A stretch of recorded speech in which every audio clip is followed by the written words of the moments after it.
টেক্সাসের স্টারবেজ ঘাঁটি থেকে স্থানীয় সময় সোমবার 6:23 উড়াল দেয় স্পেসএক্সের বিশাল আকৃতির স্টারশিপ রকেট। এর নিচের ধাপে যুক্ত ছিল শক্তিশালী সুপার হেভি বুস্টার, যা রকেটটিকে কক্ষপথে তুলতে প্রধান ভূমিকা রাখে। উৎক্ষেপণের মাত্র 7 মিনিট পর বুস্টারটি সফলভাবে মেক্সিকো উপসাগরে অবতরণ করে।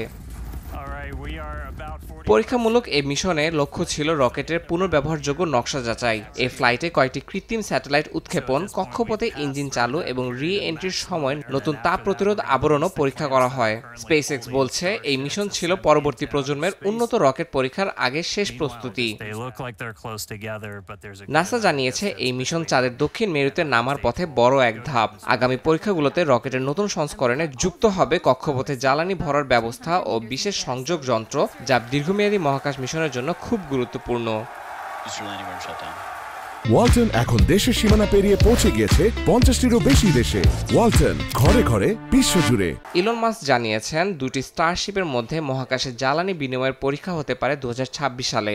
এরপর 2027 সালে চাঁদে মানুষ পাঠানোর পরিকল্পনা রয়েছে। নাসার আর্টেমিস কর্মসূচির অধীনে চাঁদে অবতরণের জন্য $300 কোটি চুক্তি পেয়েছে স্পেসএক্স। চীনও 2030 সালের মধ্যে নিজস্ব চন্দ্রাভিযানের ঘোষণা দিয়েছে। ফলে শুরু হয়েছে নতুন মহাকাশ প্রতিযোগিতা। ইয়াসিন মোহাম্মদ জিসান, সময় সংবাদ।